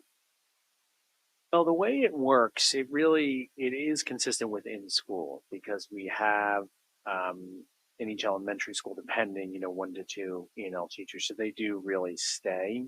There might be some exceptions to that. And then we have 3 at the secondary level. So we do try to keep them with. I think it'd be so nice to have that person follow the child throughout their entire experience. And I just wanted to add that these reports will actually help all of the teachers who are working with the students. And Ms. Aguiar in the department, we're the first ones to create these reports for kids. So it really came out of them wanting to empower the classroom teachers, the teachers in other disciplines to support each individual learner. I was thinking about, like, we were talking about transition planning and like this is it, right? Like this is part of that. Then I started thinking, this district has created so many like proprietary, if I'm using the word right, systems. It made me think, like, is there a revenue opportunity available? Carol and I have talked about that in terms of like training or PD, and I think from the LIPA, like understanding that and what happened to now, and more into the black, into the positive direction, literally, and how to generate revenue in multiple ways. I think that is a way. Thank you. Any other new business? I was curious. I saw that NISBA has a couple of February events coming up. the Capitol Conference happens to be virtual. I didn't know if anybody had any experience with it, if it was worth attending. And then I see they have an in-person lobby day on Wednesday, February 15th. I don't know if it's at the state capitol again. So I don't think you can probably do that again, but more interested in input about this Capitol Conference and if I should pursue it. Ready? Familiar with it. I mean, it's virtual. It's, you gotta try it and let us know. Maybe. It's still not a bad idea. There new business? All right, thank you, everyone, and we will adjourn the meeting. Have a great night.